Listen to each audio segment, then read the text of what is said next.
Saya ingin menanyakan ini pada Anda. Sepanjang sejarah Kristen, Yahudi, dan Muslim saling bertarung dengan sengit untuk menguasai Yerusalem, Al-Quds. Apa alasannya? Mengapa kota ini begitu penting bagi umat Islam? Wahai saudaraku, bukan tentang kotanya. Itu adalah tempat-tempat suci, Al-Aqsa.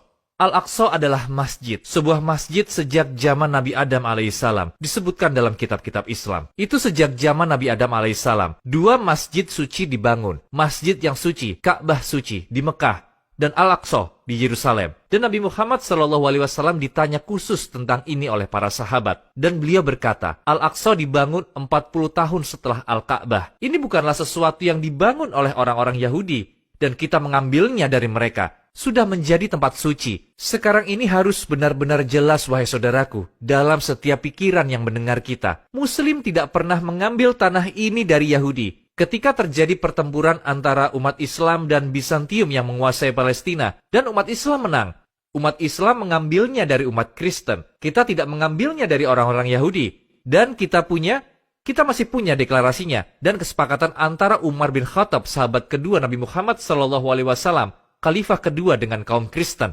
Dan di situ orang-orang Kristen menyerah, dan mereka membuat beberapa permintaan, dan semuanya dikabulkan. Permintaan pertama adalah mereka bebas beribadah, dan memang itu adalah bagian dari agama kita.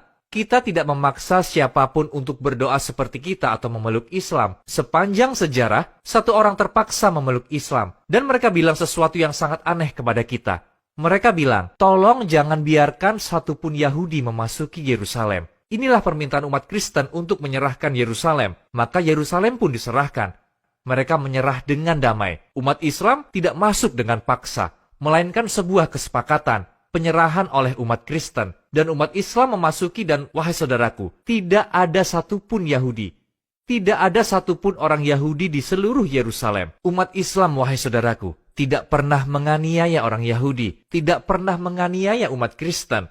Umat Kristen menganiaya umat Kristen. Umat Kristen menganiaya orang Yahudi sepanjang sejarah. Tapi umat Islam tidak pernah. Di sepanjang hidupnya, utusan Allah Subhanahu wa Ta'ala memberi contoh bagi umatnya di setiap aspek kehidupan. Dan kita tahu, beliau berurusan dengan para Yahudi di Madinah dan akhirnya berhasil. Jika Anda perhatikan kehidupan Rasulullah, tindakan beliau, cara apa yang harus diikuti oleh para pemimpin Muslim agar semua ini dapat teratasi. Nabi Muhammad SAW menggunakan cara damai. Lihat apa yang terjadi, saudaraku. Ketika Rasul SAW hijrah dari Mekah ke Madinah, Muslim sudah menjadi mayoritas. Dan beliau langsung menjadi pemimpin Madinah. Beliau tidak mengambilnya dengan paksa. Beliau tidak membunuh siapapun untuk mengambil alih Madinah. Penduduk Madinah memilih beliau.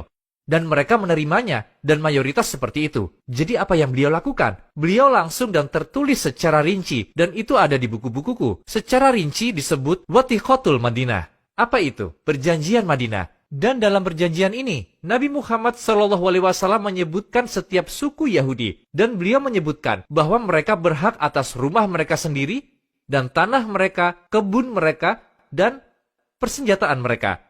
Dan mereka punya hak beribadah, berdagang, dan kebebasan. Jadi beliau memberi mereka semua hak. Dengan satu syarat, mereka akan membela Madinah. Mereka warga Madinah. Lihat Madinah dan Islam ketika mendirikan negara. Tidak menetapkannya untuk umat Islam. Sebagaimana orang Yahudi memulai Israel untuk orang Yahudi. Dan mereka perlakukan orang Arab dan para Muslim sebagai warga negara kelas kedua. Jika mereka memberi mereka kewarganegaraan pada kelas utama, jadi ini menjadi negara apartheid. Sedangkan kita tidak. Jadi itu bukan negara apartheid. Mereka warga negara yang mempunyai hak penuh.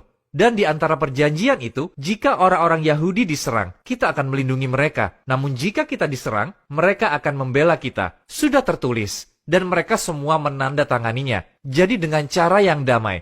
Dan kemudian, ketika mereka bersekongkol melawan Nabi Muhammad SAW dan terbukti, maka mereka dihukum. Dan ketika mereka dihukum, tidak ada wanita yang dihukum. Tidak ada anak yang dihukum, tidak ada orang tua yang dihukum, tidak seorang pun yang menolak konspirasi mendapatkan hukuman, hanya para konspirator yang dihukum. Dan itu sangat jelas kan? Maka Nabi Muhammad SAW mengambil dengan damai. Dan bahkan, wahai saudaraku, kita mengalami 4 perang. Saat beliau melakukan perang pertama dengan satu suku Yahudi, beliau tidak menyerang orang-orang Yahudi lainnya. Mereka tetap bersama kita selama bertahun-tahun setelahnya. Tahun. bukan bulan, bukan hari, tahun-tahun setelahnya. Kita tidak pernah punya masalah dengan orang Yahudi. Kita tidak pernah punya masalah sejak awal Islam hingga saat ini. Wahai saudaraku, aku katakan dengan sangat jelas sebagai seorang cendekiawan Islam, kita tidak punya masalah dengan orang Yahudi. Kita mempunyai masalah dengan para Zionis yang merampas tanah kita. Dan kita punya hak untuk membebaskan tanah kita dan melakukan perlawanan. Dan itu hak setiap orang di seluruh dunia. Jadi sekali lagi, selalu dengan cara damai. Dan kita bersedia kembali hidup damai bersama mereka. Mereka yang menolak perdamaian, bukan kita. Apakah kita punya informasi apapun tentang berakhirnya Israel di dalam Al-Quran atau dalam literatur hadis? Itu sangat jelas, bahwa di sana ada pertempuran antara kita dan mereka. Ini disebutkan dalam Al-Quran. Akan ada 2 pertempuran besar. Dan dalam setiap pertempuran, saat ini bukan salah satunya. Pertempuran pertama belum dimulai. Disebutkan dalam Al-Quran. Disebutkan sangat jelas dalam Al-Quran. Kita akan memasuki Al-Aqsa. Dan mereka akan mengambilnya kembali. Dan kita akan memasukinya lagi selamanya.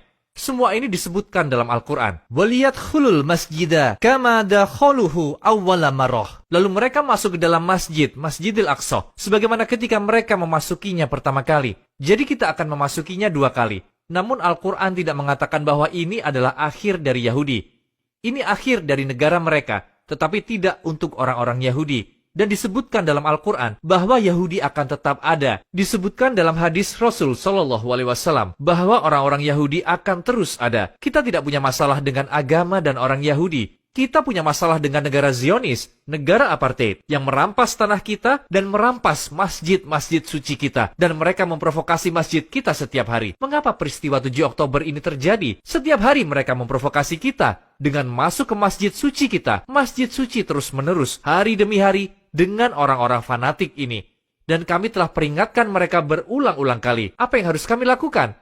Hanya menyerah pada mereka dan membiarkan mereka memiliki masjid suci kita? Tidak akan pernah. Umat Islam tidak akan pernah tunduk. Sayangnya sebagai Muslim, kita tanpa daya menyaksikan peristiwa ini di rumah masing-masing.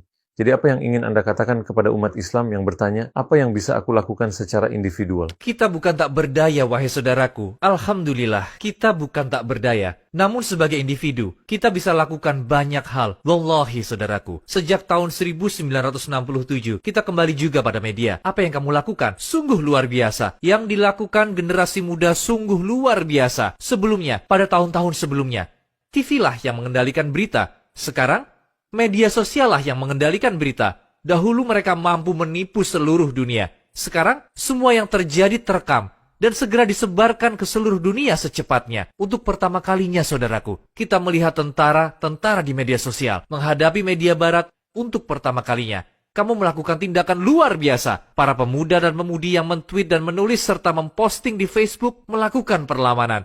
Wahai saudaraku, aku mempunyai 18 juta pengikut, tapi Facebook dan Twitter membatasiku. Sekarang hanya 1.800 yang bisa melihat postinganku. Tapi apa yang aku lakukan? Aku salin postinganku setelah mengunggahnya di Facebook, dan aku kirimkan pada orang-orang sepertimu, pemuda dan pemudi, dan mereka menerjemahkannya dan mengunggahnya. Wallahi saudaraku, 18 juta menjadi 100 juta karena generasi muda, pemuda dan pemudi sepertimu. Kamu tidak bisa men-tweet, bukan berarti kamu tak berdaya. Kamu tidak bisa berdonasi, bukan berarti kamu tak berdaya. Kamu bisa berdoa, bukan berarti kamu tak berdaya. Mereka punya banyak uang. Mereka punya mesin media yang sangat besar yang mencoba memutarbalikkan kenyataan. Dan alhamdulillah, mesin media kita berkembang karena kamu. Dan harta kita bertambah karena kemurahan hati pria dan wanita kaya muslim di dunia. Dan para pemuda, pemudi, serta orang miskin. Bahkan saudaraku, bahkan orang miskin pun ikut berdonasi. Jadi semua orang terlibat dalam pertempuran ini. Namun kita punya sesuatu yang tidak mereka punya. Allahumma ana. Allah bersama kita. La tahzan, innallaha ma'ana. Janganlah engkau bersedih. Sesungguhnya Allah bersama kita. Dr. Tariq Al-Suwaidan, terima kasih banyak atas jawaban Anda. Kita belajar banyak dari Anda dan semoga Allah menjaga Anda dan insya Allah kita bisa bertemu secara langsung. Semoga Allah memberikan berkah atas semua upayamu untuk agama ini. Terima kasih kepadamu dan timmu. Masya Allah, kalian melakukan pekerjaan yang luar biasa. Oh ya, aku punya buku tentang jihad. Dan dalam buku jihad itu aku sebutkan bahwa jihad tidak hanya mengangkat senjata. Jihad juga membawa mikrofon seperti kalian. Barakallah fi. Jazakallah khair.